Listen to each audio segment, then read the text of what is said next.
Atos capítulo 9, versículo número 36. Quero falar uma coisa aqui com você.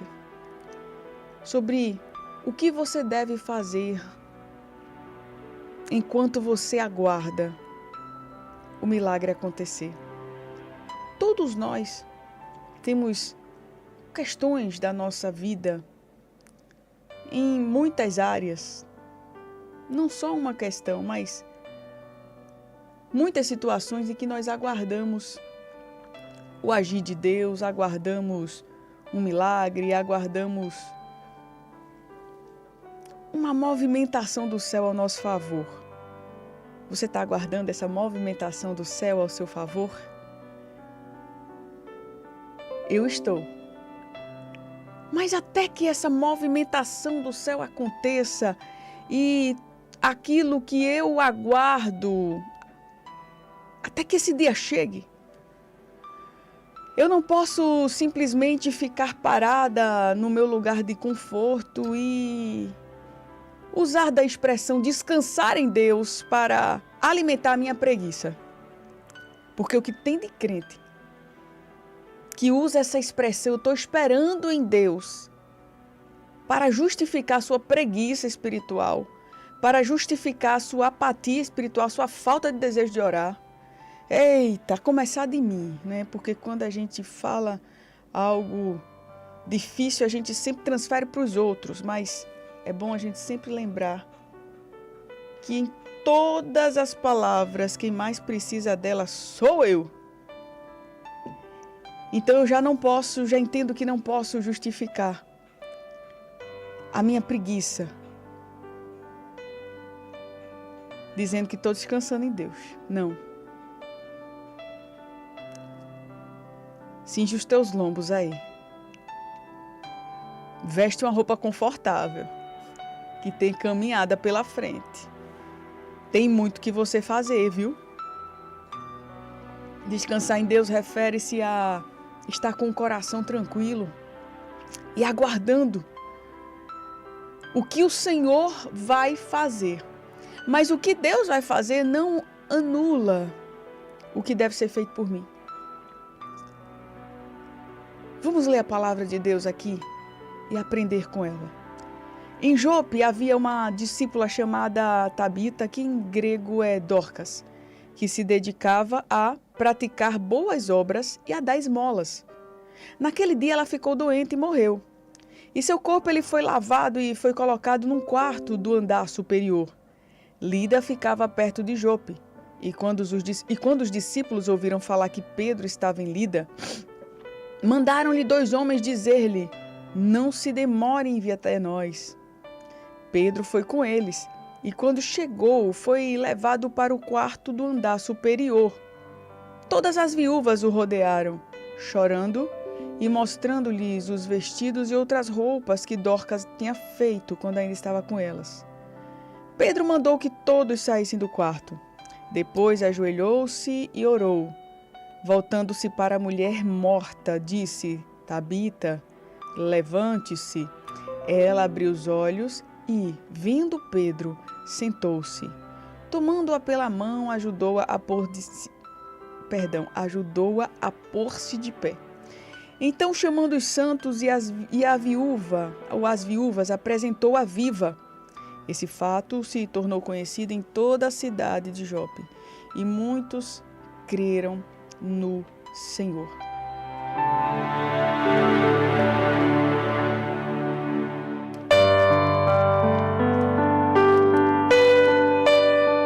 Jesus ordenou aos seus seguidores e disse que se os seus seguidores, ou seja, eu, você, se nós acreditássemos nele, nós faríamos coisas maiores ainda. Essa palavra, ela permanece a mesma. Deus está dizendo a você, filha, se você crer, você vai fazer coisas maiores do que as que eu fiz. Eu vejo que os milagres que Jesus ele já fez aqui nesta terra, os milagres que aconteceram na Bíblia Sagrada e que ficaram como um modelo de milagres para nós no dia de hoje. Esses milagres, eles são possíveis. Eles não são algo que ficaram no passado como uma história para contar. Você está entendendo? O mesmo Deus de milagre do passado, Ele é o Deus de hoje, Ele é o Deus de agora. Ele tem o mesmo poder, Ele tem o mesmo poder. Ele pode fazer o impossível acontecer. E eu quero perguntar a você crê nessa palavra? Você crê que você serve a esse Deus que não mudou? E que ainda tem o mesmo poder para fazer milagres? Aí você responde, sim, claro que eu creio, senão eu nem estaria ouvindo essa palavra. Claro que eu creio, senão eu não declararia minha fé como eu faço. Claro que eu creio em Deus, que eu vou na igreja no domingo. Talvez você responda instintivamente essa pergunta com essas respostas que eu falei aqui. Mas agora eu quero que você preste atenção não no que você fala, mas nas suas atitudes. Será que as tuas atitudes comprovam a tua fé? Será que essa tua fé está apenas sendo manifestada da boca para fora? Ou se as tuas atitudes realmente comprovam a fé que você tem? Você já parou para pensar que as suas declarações de fé, quando você diz eu creio, amém, é mesmo assim, eu confio, muitas vezes elas não refletem verdadeiramente a fé que você tem? Sabe por quê? Porque quando você se depara com um gigante lhe fazendo medo na sua frente, você se desespera, você chora, você quer desistir, você quer se esconder. Você acha que o gigante ele tem poder sobre você. Você acha que o gigante ele faz o que quiser com você, com a sua família. E é a tua postura diante dele que vai dizer realmente se você tem fé ou se você não tem. Mas eu quero hoje falar para você que não tem nada perdido. Deus ele tem uma porção de fé para você todos os dias.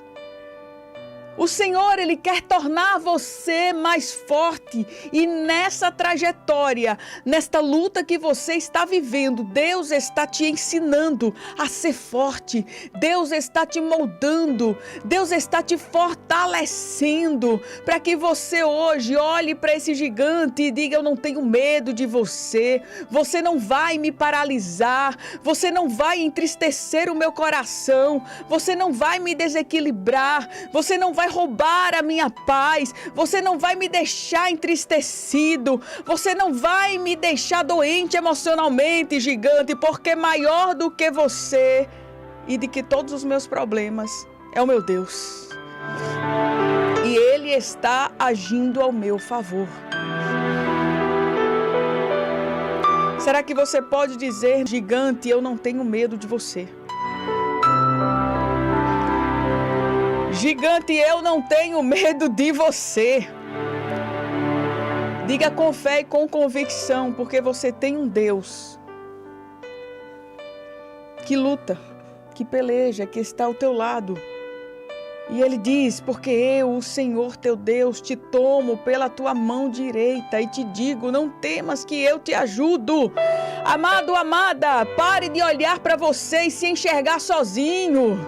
Pare de olhar para você e se enxergar sozinha nessa situação.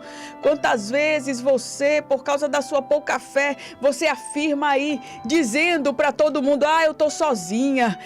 É só eu aqui nessa casa, só eu nessa situação. Não tem ninguém para me ajudar. Talvez não tenha ninguém para te ajudar da forma que você espera. Talvez aquele amigo que você contava com ele te virou as costas. Talvez aquela pessoa que você você colocou tanto crédito, tanta confiança. Quem sabe esta pessoa, ela tem bens materiais. Quem sabe essa pessoa, você tem uma grande dependência emocional dela, quem sabe é o teu cônjuge, ou uma pessoa importante para você, e esta pessoa hoje, ela mostrou para você que você não pode contar com ela, mas ainda assim, Deus, ele te diz, você não está sozinho. Todo mundo pode ter virado as costas para você, mas eu te olho 24 horas por dia, eu te acompanho naqueles momentos em que você se sente incapaz, eu te capacito para você agir, para você falar, para você se posicionar. Eu te acompanho em cada momento. Descansa na minha presença. Você já disse, gigante, eu não tenho medo de você. O povo de Deus já digitou aqui, gigante, eu não tenho medo de você. Se quiser também você digita. Sabe por que eu falo isso? Porque tem muita gente, eu sei que tem, que está paralisado, que desistiu de avançar por conta de um gigante. E quando a gente fala de um gigante, a gente fala de algo grande que nos põe medo. E quantos me ouvem aqui que pararam na sua caminhada, que desistiram de avançar, porque olharam para esse algo grande, ficaram com medo, diagnosticaram um diagnóstico diferente do de Deus, escreveram uma história diferente da história que Deus escreveu, e estas pessoas se convenceram que não deveriam ir adiante. E eu quero dizer uma coisa para você: se Deus permitiu esse gigante ou este algo grande que te põe medo se levantar no meio da sua caminhada, isso não significa que é para você parar. Isso significa que é para você se tornar mais forte, porque a partir dali você vai ter ainda mais história para contar, você vai ter ainda mais experiência. Você simplesmente poderia continuar caminhando, mas você continuaria caminhando fraco. Mas depois da batalha com aquele gigante, você vai caminhar com mais bagagem, com mais músculo. Você está entendendo? Aleluia! Para enfrentar adversidades ainda maiores, para enfrentar dificuldades superiores a essa que você enfrentou. Não é para você parar. É para te fazer mais forte. Aleluia. Você entendeu? Você entendeu que você vai ficar mais forte? Não é para você desistir, é para você ficar mais forte. Olha aqui o que aconteceu.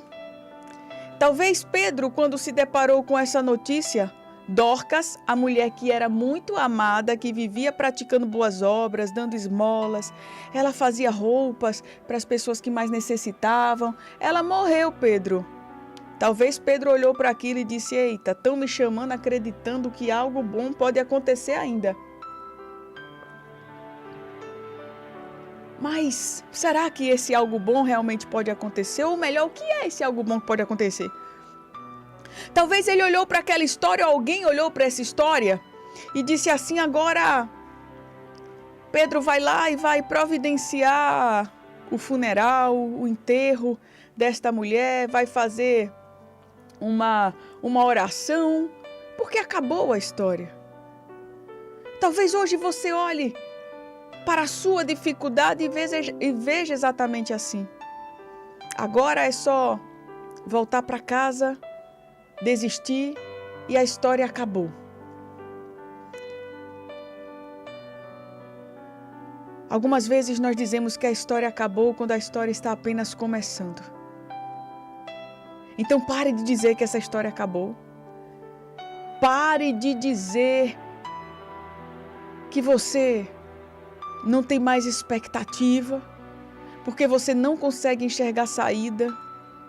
Você não precisa conseguir enxergar a saída, você só precisa crer que existe uma saída em Deus. Eu vou repetir, você não entendeu. Você não precisa enxergar a saída. Você está entendendo? Porque muitas vezes você quer enxergar a saída. Você quer ver. Nós gostamos de ver. Nós somos incrédulos em tudo. A gente só consegue confiar se a gente vê, mas você não precisa ver a saída. Você só precisa acreditar que Deus, ele tem a saída para a tua história.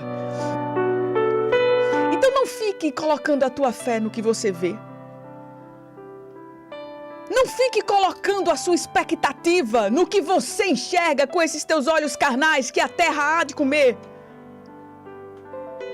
Coloque a tua expectativa, a tua esperança, a tua fé no Deus que abre a saída em lugares que você menos espera, que abre portas, portas que você menos espera que serão abertas. Ele usa pessoas de onde você menos espera. Você espera que ele use fulana de tal, porque fulana de tal é assim, eu acho que vai ser por aqui. Deus, ele traz um lá de longe, que nem te conhece direito, mas ele usa por propósitos. Meu amado, minha amada, nós precisamos aprender a enxergar o trabalhar de Deus longe das nossas expectativas, longe dos nossos planos. A gente precisa parar de colocar Deus dentro da lógica, dentro do entendimento humano. A gente precisa parar de colocar Deus dentro de uma caixinha. Quantos se perdem nessa coisa de querer sentir Deus, de querer apalpar Deus, de querer ver Deus? Quantos gastam a sua fé nisso? Quantos colocam Deus dentro de denominações, dentro de placas? Porque Deus, ele só está aqui. Deus, ele só está assim.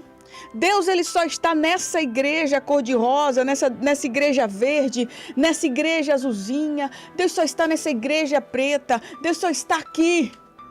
Deus, ele só usa quem veste esse tipo de roupa. Deus, ele só usa Deus, ele só fala, enfim, Deus, ele só é na vida de quem não usa esse tipo de acessório, de quem se comporta assim, de quem faz assim. A gente vai diminuindo Deus, limitando Deus, encaixando Deus na nossa religiosidade, encaixando Deus nos nossos moldes humanos. E Deus observando lá do alto céu e dizendo: meu filho, pare de limitar o meu poder. Eu sou muito maior do que isso tudo. Aleluia. E aí a gente fica igual eu. Eu me lembro que quando criança, um dia precisei de R$5 e eu pedi a manhã. E manhã não me deu esses R$5. Estou falando aqui sobre pedir a Deus algo e achar que Deus vai fazer do jeito que eu quero. Eu pedi R$5 amanhã e manhã disse: não vou lhe dar, não tem R$5 não. Aí eu fui pro meu quarto, eu aprendi que Jesus era poderoso e que fazia milagres. Aí eu me ajoelhei na minha cama e comecei a orar. Eu disse: Jesus, eu estou precisando desses R$5 e eu sei que o Senhor é poderoso. Eu creio no teu poder, Jesus. Eita, que oração linda de criança. Jesus, eu creio que quando eu abrir meu olho, Jesus, vai ter R$5 aqui do lado da minha cama. Os R$5 vai aparecer. Meu, tinha tanta fé que eu ia abrir o olho e ia ter R$5 ali do meu lado. Eita, porque eu aprendi na escola dominical que Jesus fazia um milagre. Fazia paralítico andar, fazia cego ver. Jesus mandava pão cair do céu. Porque Jesus não ia fazer R$5 aparecer na minha cama? O que é R$5 para Jesus? Não é nada. Aí eu fiquei orando lá, eu criança, não lembro minha idade não, mas eu era ainda. E as crianças de antigamente eram muito mais bobinhas do que a de hoje, né? Aí eu fiquei, mas Jesus, acho que é porque eu não tive fé suficiente, vou fechar meu olho de novo. E vou orar de novo: Jesus, em nome de Jesus, Jesus. Eu creio no teu poder, que quando eu abrir meu olho, Jesus, porque tu és poderoso, Jesus. Um dia o povo estava lá no deserto caminhando e o Senhor mandou maná do céu, pão do céu para o povo comer. R$5, Jesus, que eu preciso. Eu vou abrir meu olho aqui, esse dinheiro vai estar do meu lado, em nome de Jesus, amém. Quando eu abri o olho, cadê o dinheiro? Não estava. Eu fiz essa oração umas 10 vezes, na 10ª vez eu levantei da minha cama. De joelhos eu estava e desisti, fui brincar. Os R$5 não chegou. Não chegou pelo menos daquele jeito. E eu lembro que minha mãe, depois de um tempo, ela me chamou, Clarissa, vai, toma aí o dinheiro, vai-te embora. Mas eu, criança, ou pelo menos não naquele momento, eu não atribuí aquela oferta, aquele valor que foi chegado em minhas mãos, eu não atribuí a Deus. Eu achei que minha mãe simplesmente tinha entendido que era melhor me dar e ponto final. E aí eu peguei o dinheiro e fui-me embora. Hoje, quando eu olho para essa história, eu entendo que foi um agir de Deus. Não chegou do jeito que eu queria, mas chegou. Você está entendendo que Deus ele não faz do jeito que a gente quer, mas Ele faz? E que muitas vezes nós agimos de maneira infantil, querendo que Deus se ajuste ao que a gente pensa, que Deus se ajuste ao que a gente acredita. Eu quero dizer a você que pode não chegar do jeito que você pede, da maneira que você quer e que acha que vai ser, mas vai acontecer. Deus está agindo por você, Ele sabe a tua necessidade, Ele está te moldando, Ele está te forjando, Ele está fortalecendo as tuas mãos para a guerra, Ele está te ensinando a orar, Ele está te ensinando a depender mais dEle, Ele está te ensinando a você entender que você precisa se dedicar mais à sua vida espiritual e à sua família. Deus ele tem propósitos e você precisa aprender a enxergar o trabalho de Deus longe da tua expectativa, longe dos planos que você faz. Você precisa parar de orar do jeito que você entende que deve ser. A gente precisa parar de dar ordens a Deus, porque Deus ele trabalha bem longe, muitas vezes, daquilo que a gente pede. Primeira coisa aqui que eu aprendo. Depois, é que todas as vezes que eu tiver um problema, eu não posso fugir dele. Será que você pode dizer assim, eu não posso fugir do meu problema? Pronto. Eu não posso fugir do meu problema. Deixa eu falar uma coisa. Eu sei que tem hora que o negócio aperta e dá vontade de dar uma carreira mesmo, né? Diga, é verdade. Não dá vontade de dar uma carreira, de sumir? De se esconder, de desligar o telefone uma semana e dizer, ninguém me procure. Mas você não pode fugir do seu problema. Você está escutando aquilo que Deus está falando com você. Você tem que enfrentar. Diga, eu vou enfrentar o problema. Você disse. Se você não pode digitar agora, você vai dizer, eu vou enfrentar.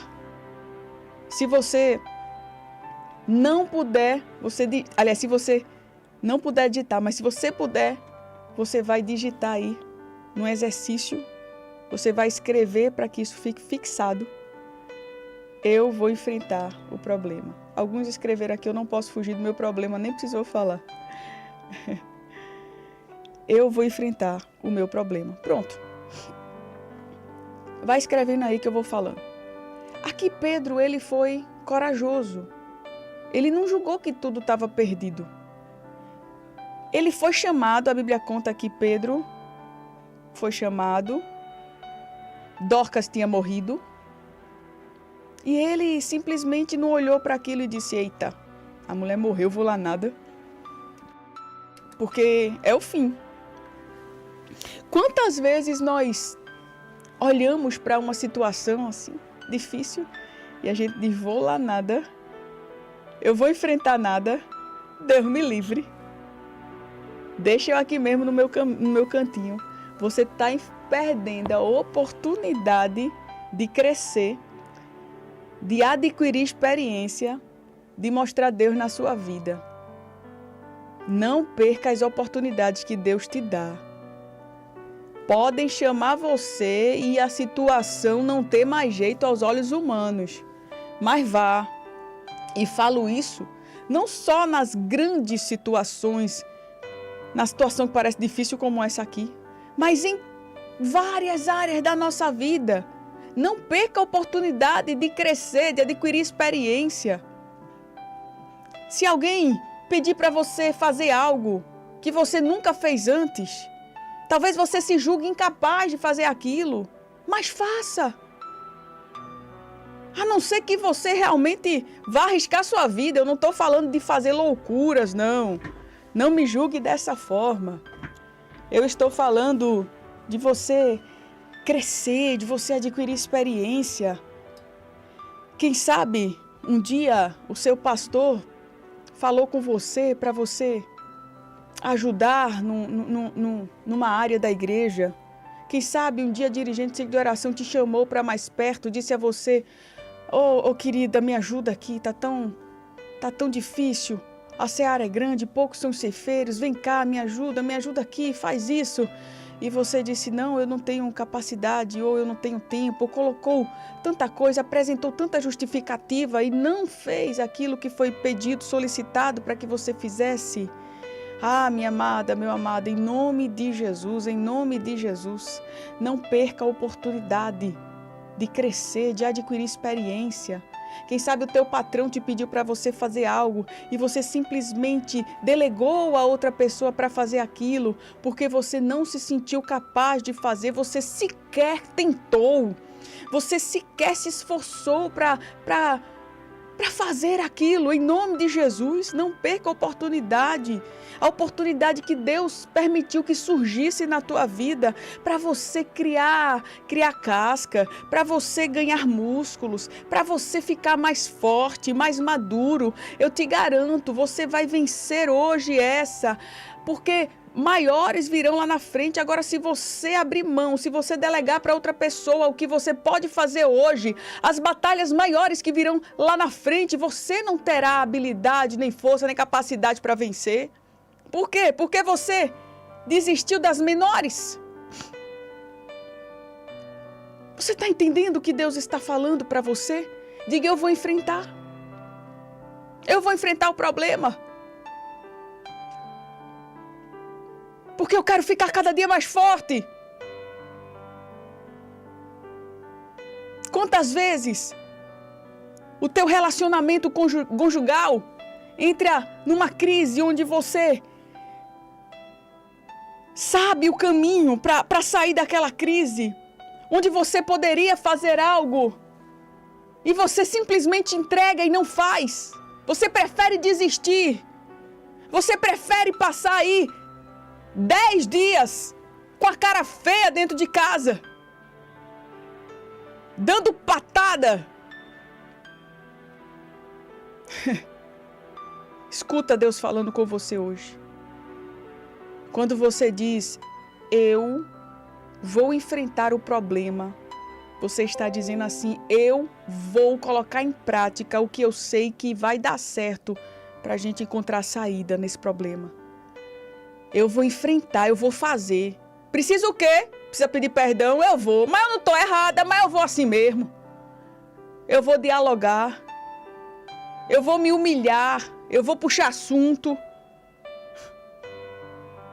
Vale a pena. É melhor você ter paz do que você estar certo. É melhor você abrir mão, algumas vezes engolir sapo podre mesmo, para as coisas darem certo. O Senhor honra a tua atitude de humildade. Humildade, essa palavra, ela vem do latim, que fala de terra, humus, terra. É você se lembrar que você é terra. Porque a gente quer ser muita coisa, não é?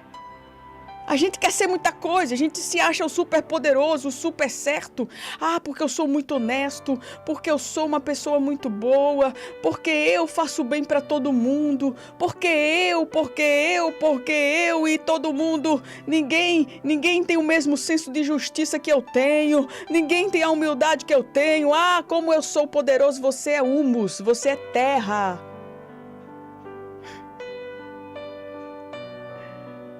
Pede perdão. As suas concepções sobre você estão bem distantes da realidade. Você é terra. Você também falha.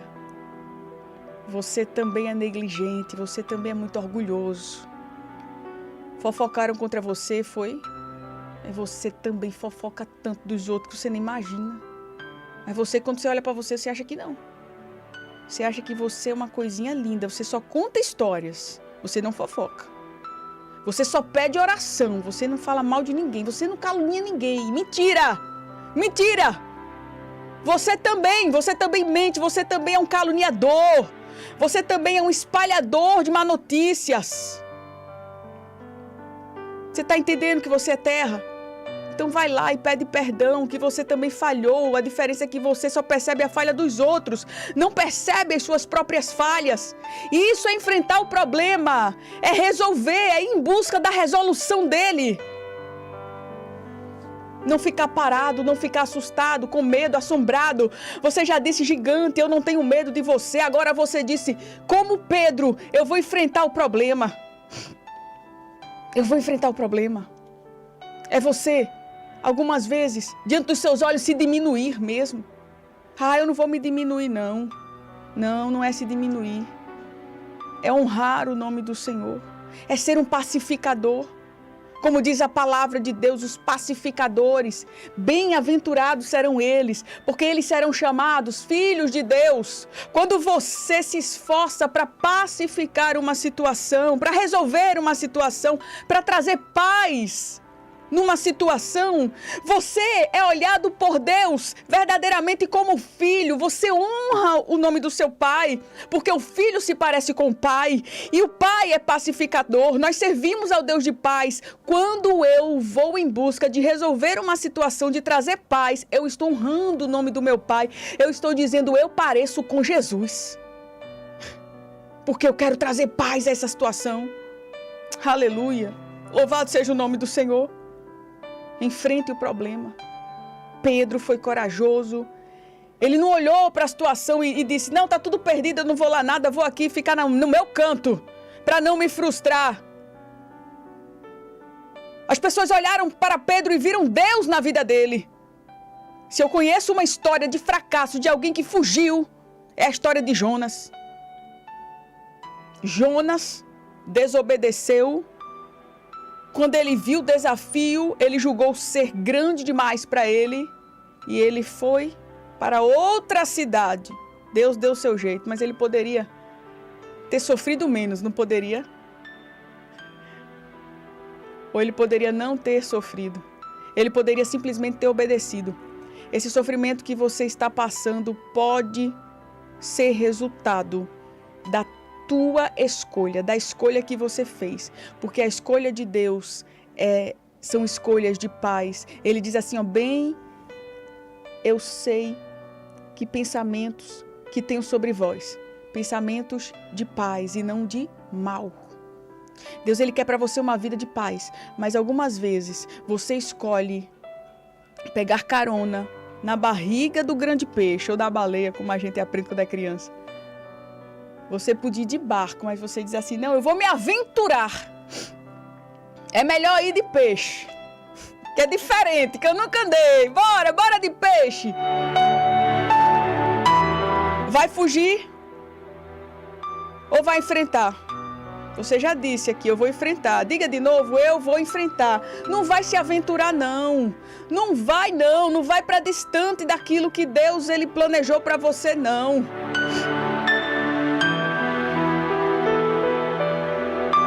Já estamos finalizando. Meu amado, minha amada, outra coisa que aprendo nessa palavra aqui no livro de Atos, no capítulo 9, a partir do versículo 36, onde eu li a história de Dorcas, onde Dorcas ela morreu e Pedro foi chamado porque ela era uma mulher muito querida, era uma mulher que fazia o bem, que dava esmolas, praticava boas obras, costurava vestidos para dar aos mais necessitados. Pedro chega e estava todo mundo chorando agora, porque aquela mulher tão querida por aquela comunidade de Jope, estava morta. E agora? Quem ia fazer tanto bem como Dorcas? E agora? Quem ia costurar os vestidos? As mulheres estavam levantando os vestidos, assim, chorando, a Bíblia conta, segurando o vestido que Dorcas fazia, quando ainda estava viva, e dizendo, e agora acabou a nossa esperança, Dorcas morreu, como é que vai ser a nossa vida? Ela era uma pessoa tão boa, tão querida, tão carinhosa, tão preocupada com as necessidades das pessoas ao seu redor. Pedro olhou para todas essas pessoas que não acreditavam mais numa história feliz sobre Dorcas. Pedro olhou para todas elas e disseram assim, eu não posso estar junto delas, porque elas me fazem desacreditar, porque elas trazem negatividade para o propósito. Você vai ter que sair de perto de quem provoca ao teu redor um ambiente de negatividade.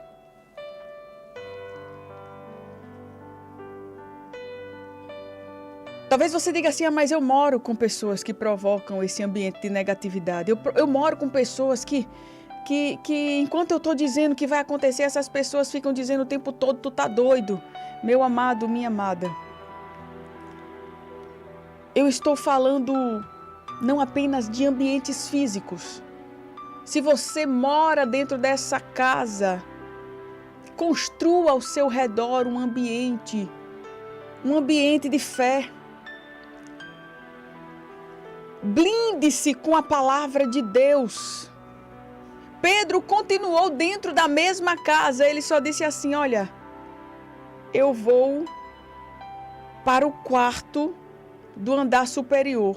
Ou seja, essas pessoas agora estão, de certa forma, tentando minar as minhas forças, chorando e planejando já o sepultamento de Dorcas.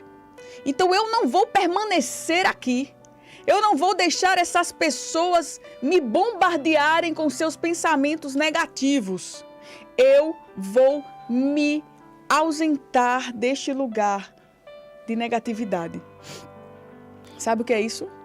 É quando você está ali, num lugar em que pessoas estão ao teu redor, trazendo notícia ruim, dizendo que você não é capaz. Você simplesmente, de uma maneira muito educada, você sai daquele lugar e vai buscar renovar suas forças em Deus. É você dizer assim, eu não preciso e não posso continuar aqui, porque esse ambiente, ele me faz mal. Esse ambiente, essas pessoas, é necessário conviver com elas, mas eu não preciso permitir que elas continuem falando palavras de derrota aos meus ouvidos. Eu não quero isso para a minha vida. Isso faz mal à minha fé e às minhas emoções. Está perto de pessoas que desencorajam você. Você sabia que uma palavra ela tem peso? Não permita que essas palavras elas sejam descarregadas sobre a tua vida.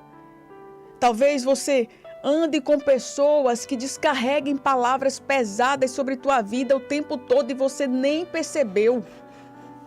Quem sabe é uma amizade que você dá tanto valor, que você tem uma dependência emocional dela.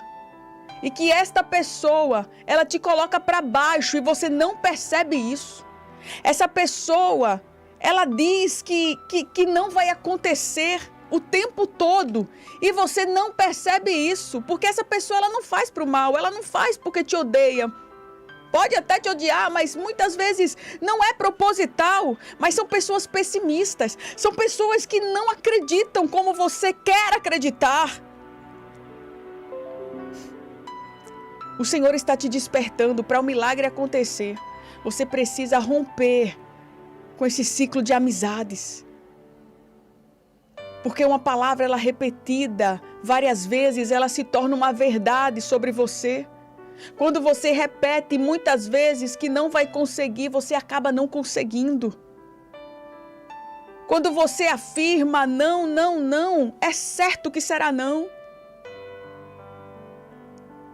Então, muito cuidado com as pessoas que convivem com você.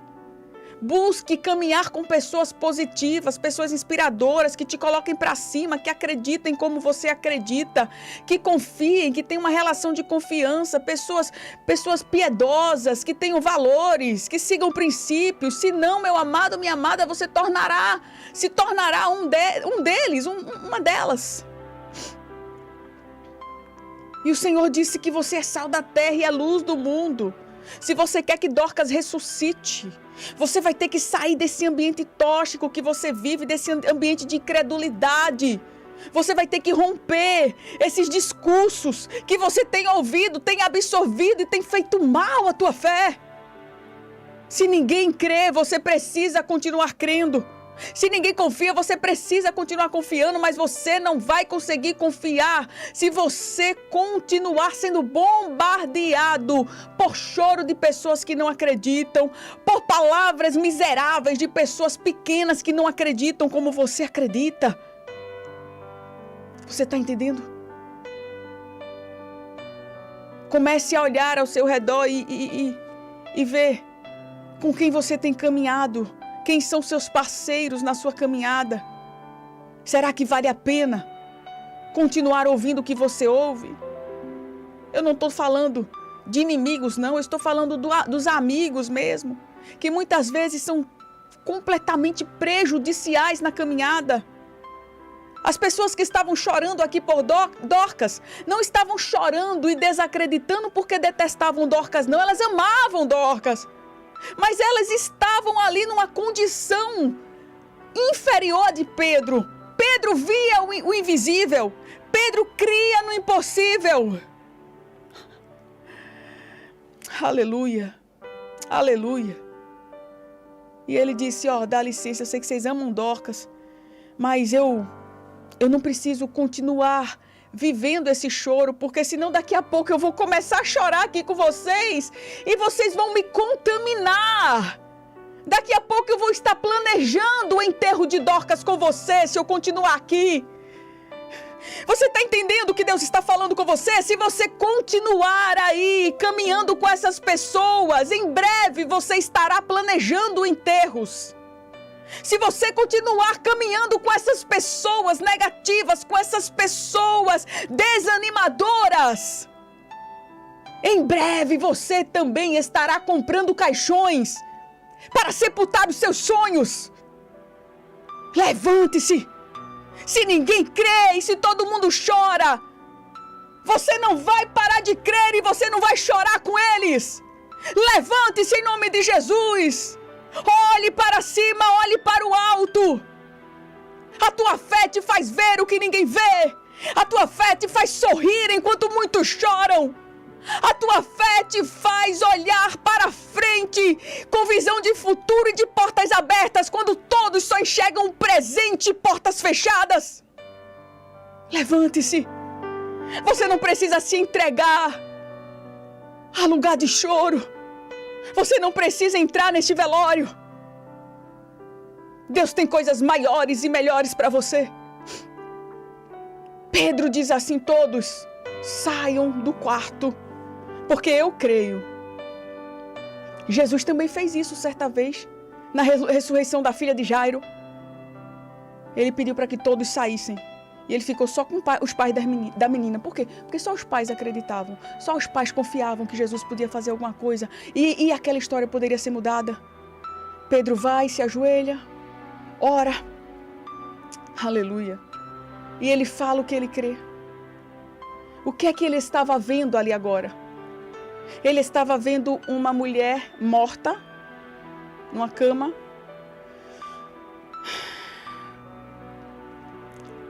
Aquilo era que os olhos dele olhavam e a mente dele, a razão dele, estava observando. Entenda, Algumas vezes você vai ter que olhar para a situação como se você estivesse dividido mesmo. Você lembra de Paulo quando ele fala assim: miserável homem que eu sou, o bem que eu quero fazer, eu não faço, mas o mal que eu não quero fazer, isso eu faço. Porque o meu corpo serve à lei do mundo, mas o meu espírito, ele serve à lei de Deus. E eu sou dividido, eu sou um miserável. É uma briga da cebola aqui dentro de mim, pronto. Algumas vezes, amado, amada, você vai ter que olhar para algo. Os seus olhos vão dizer assim: é isso. Mas a sua fé vai dizer: não é isso. E aí você quem vai escolher em que acreditar. Os seus olhos vão olhar para números. 1 mais 1 é 2, mas a tua fé vai fazer você olhar para 1 mais 1 e o resultado vai ser 1 milhão. A tua fé vai te fazer enxergar as possibilidades, mesmo quando os teus olhos estiverem enxergando impossibilidades. Quando os teus olhos estiverem enxergando morte, você vai enxergar vida. E eu não estou falando sobre ressuscitar mortos. Eu estou falando sobre coisas muito maiores. Porque Deus tem o poder de ressuscitar mortos. Mas, ao meu ver, é mais fácil ressuscitar um morto do que ressuscitar a esperança de muitas pessoas que estão me ouvindo. É mais fácil. Uma pessoa que estava morta, de hora para outra o médico lá no hospital diz: eita, morreu, não ressuscitou. É mais fácil isso acontecer do que alguém que está me ouvindo aqui crer que algo pode acontecer em relação a alguma coisa na sua vida. A transformação de um marido alcoólatra, de um marido que está vivendo aí uma vida na prostituição, um filho nas drogas. Muitos morreram e sepultaram o sonho. Aleluia.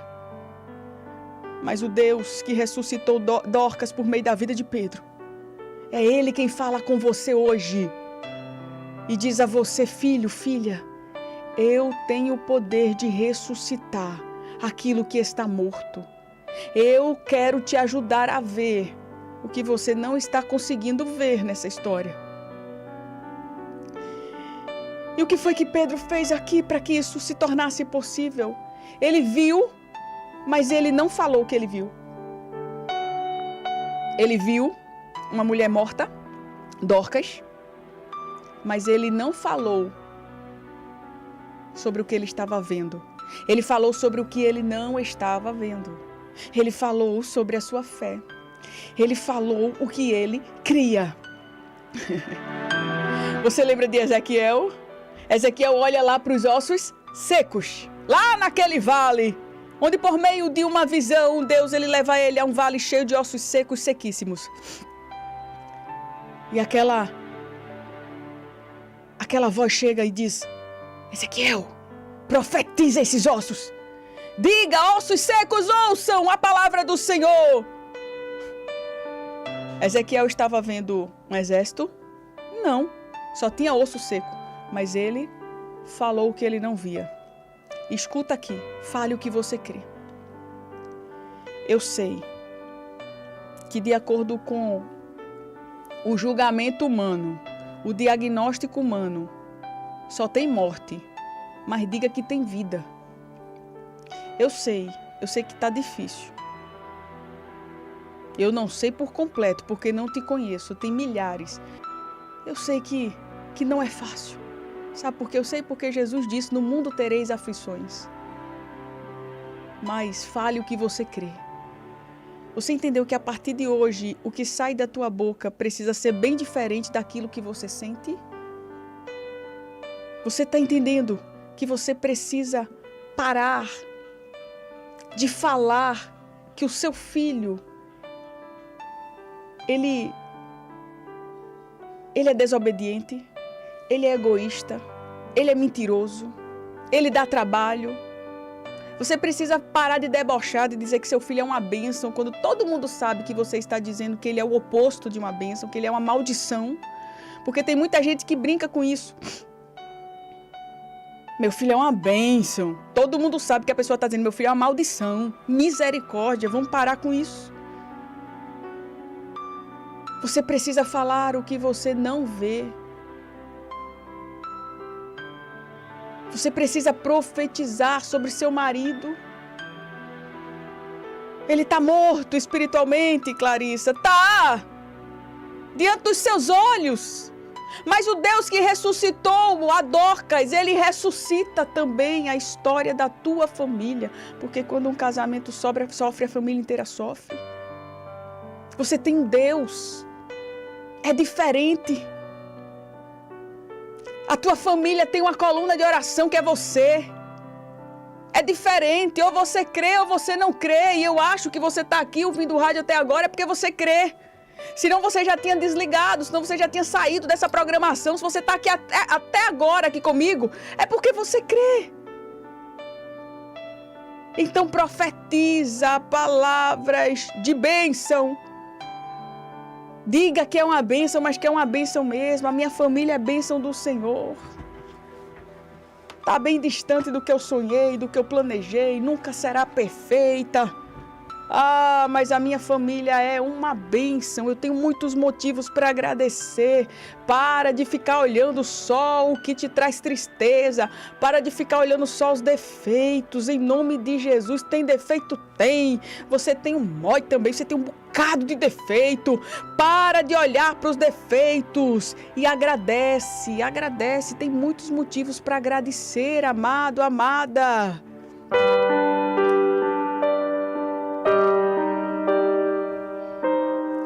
Fale o que você crê. E aí Pedro falou, Tabita, levanta-te. Aleluia.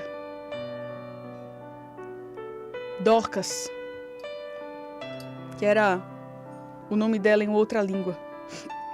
Ela se senta agora, ouvindo a voz de Pedro. Ela abre os seus olhos, ela ouve.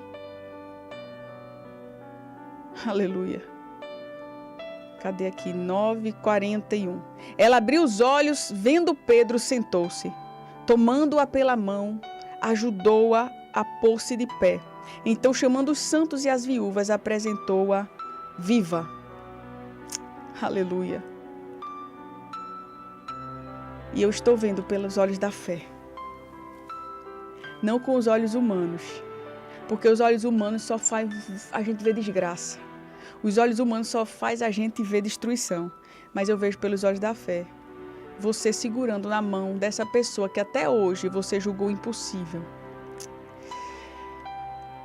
Essa pessoa que você já estava planejando o sepultamento dela. Eu vejo pelos olhos da fé. Você segurando a mão dessa pessoa, assim como Pedro. Tomou Dorcas pela mão. Imagino que a mão de Dorcas ainda fria, porque a Bíblia conta que ela verdadeiramente havia morrido. E quando a gente morre, a circulação sanguínea ela para e o corpo ele começa a esfriar e a enrijecer. Eu imagino que naquele momento a mão de Dorcas ainda fria, o sangue começando a circular. Daqui a pouquinho ela se senta, ela olha ao seu redor, achou talvez que estava dormindo e que se acordou, não sabia muito bem o que estava acontecendo. Pedro pega na mão dela e diz assim: olha, o milagre aconteceu, vamos exibir o milagre para que o nome de Deus seja glorificado. Ela se coloca de pé, aí Pedro diz: chama todo mundo, aquelas viúvas que estavam chorando lá embaixo, com falta de fé, incrédulas, achando que sairia daqui com o corpo de Dorcas para enterrar. Manda aquelas viúvas, aquelas órfãs, manda aquelas pessoas que estavam lá embaixo chorando, enxugarem as suas lágrimas e virem ver o milagre que Deus ele operou por meio da nossa fé. Você crê? Você crê que você vai mandar chamar todo mundo para exibir o milagre que aconteceu na sua vida? Não para a sua glória, nem para a sua satisfação pessoal, mas para a glória de Deus, para a honra do nome do Senhor, para o fortalecimento da fé de muitos. Muitos vão enxugar as lágrimas que choravam com você porque eram fracos, não criam, que choravam, que falavam palavras de desânimo para você, não porque te odeiam, não porque não queriam ver o milagre acontecer, mas porque eram pessoas fracas mesmo na sua caminhada. Você vai mandar chamar tudinho e vai dizer assim: olha, vocês não creram, eu compreendo, mas eu quero fortalecer a fé de vocês agora. Vem participar do meu culto de ação de graças, porque o meu filho, ele ressuscitou. A minha filha que estava na prostituição, nas drogas, no álcool, ela ressuscitou. O meu marido que estava numa situação desesperadora, nosso casamento estava por um fio, ele ressuscitou. A minha empresa que havia falido, ela ressuscitou. O meu negócio, eu não tinha mais cliente, eu já tinha desistido. O meu negócio, ele ressuscitou. Eu tenho uma história para contar agora. É uma história renovadora de esperança, renovadora de fé, renovadora de sonhos, não só para a minha família, mas para as famílias ao meu redor. Vem cá, porque eu quero apresentar o meu milagre. Você crê? Você crê que muito em breve a tua família estará comemorando? Porque você não desistiu? Porque você viu o invisível?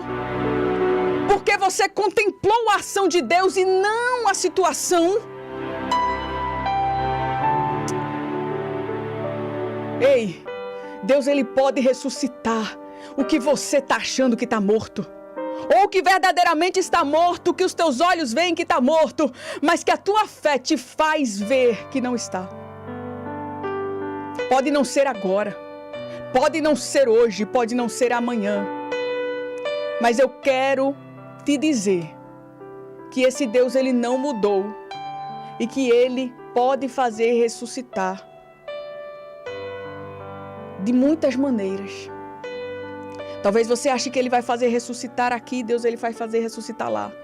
Talvez você ache que o caminho é um, Deus ele te mostra outro caminho. Mas no fim das contas, a Bíblia conta que todas as coisas cooperam para o bem daqueles que amam a Deus. Eu não vou dizer a você como Deus vai fazer. Eu não vou dizer a você o que Deus vai fazer, porque não sei tua história, não sei o que você está vivendo, muito menos o que você está sentindo. Mas eu quero dizer a você que Ele vai fazer mais e melhor. Porque o trabalhar de Deus é superior à limitação humana.